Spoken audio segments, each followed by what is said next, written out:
Saya Najwan Syirah Kamil dengan NIM 125138285 mengajukan tema perubahan sosial pada mata kuliah Sosiologi. Assalamualaikum warahmatullahi wabarakatuh. Perubahan sosial.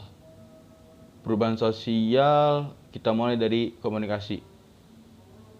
Komunikasi tidak pernah selalu stagnan atau yang namanya berhenti.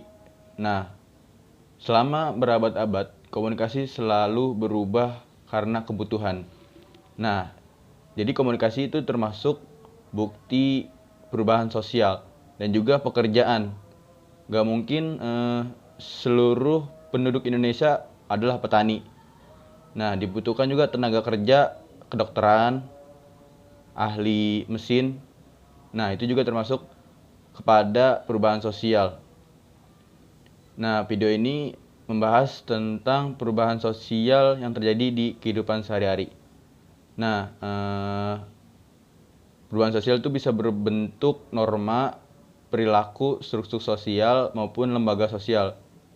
Ini menurut Selo Sumarjan. Perubahan sosial adalah perubahan pada lembaga-lembaga kemasyarakatan yang memengaruhi sistem sosial, termasuk nilai, sikap, dan pola perilaku masyarakat.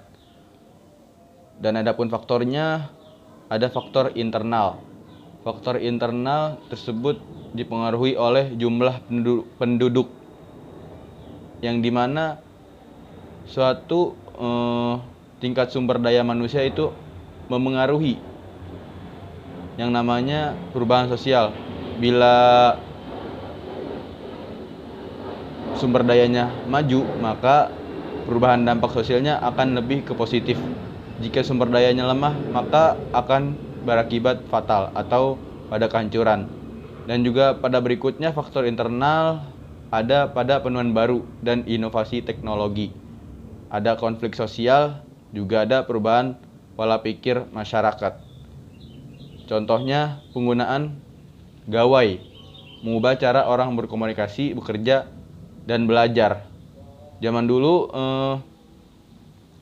belajar itu bisa yang namanya face to face, hanya face to face. Tapi sekarang dengan adanya teknologi atau gawai, maka komunikasi sangat mudah, yaitu mentransfer ilmu antara guru dan murid dalam jarak yang jauh, dan juga dapat menyesuaikan waktu dan tempat. Yang kedua ada faktor eksternal. Eksternal yaitu dari faktor dampak yang luar, yaitu mulai dari globalisasi. Globalisasi adalah sebuah perubahan dari ancaman dari luar. Dan seterusnya ada masuknya budaya asing. Budaya asing bisa merubah sudut pandang atau gaya hidup seseorang, mulai dari hedonisme yang perilaku hidupnya tidak diperlukan, yaitu sangat tidak diperlukan. Yang ketiga ada bencana alam. Bencana alam dapat merubah perubahan sosial, yaitu yang awalnya kita sebelum terkena dampak, kita sangat membutuhkan yang namanya uang atau duit.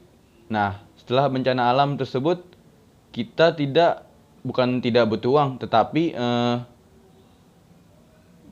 berpindah ke pokok yang lebih kita utamakan, yaitu pada pangan, pada makanan yang dapat menunjang kehidupan kita.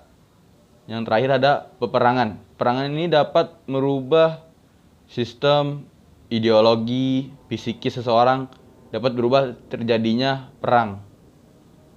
Nah, bentuk-bentuk perubahan sosial. Yang pertama ada evolusi, yaitu perubahan lambat laun, yang dimana perubahan ini bertahap, tidak seketika jadi. Yang dimana ada urutan mulai dari yang terendah hingga tertinggi pada perubahan tersebut. Yang kedua ada perubahan cepat. Perubahan cepat ini dinamakan revolusi, yang berdurasi singkat, yang pada timeline-nya singkat tapi sangat berdampak besar. Seperti contohnya hidup di era digitalisasi, yang dimana ada perkembangan AI atau Artificial Intelligence. Yang ketiga ada perubahan yang direncanakan. Ini seperti kurikulum belajar, program pendidikan yang terstruktur, yang direncanakan dalam kurun berapa waktu. Yang keempat ada perubahan yang tidak direncanakan seperti pandemi atau bencana. Seperti mungkin kurikulum tahun di 2019 sudah direncanakan. Tapi dengan adanya pandemi COVID-19, maka terjadi perubahan besar. Seperti muncul kalimat daring, yaitu dalam jaringan untuk pembelajaran virtual. Nah, yang terakhir ada dampak positif dan negatif. Dampak positif ini harus menerima perubahan sosial dengan cara sudut pandang yang benar. Kalau tidak benar, maka akan disalahgunakan. Dan meningkatnya informasi yang berguna untuk kedepannya, dan juga untuk meningkatkan pendidikan dan ekonomi. Dampak negatifnya dapat terjadi tempat penipuan atau yang dimana scam.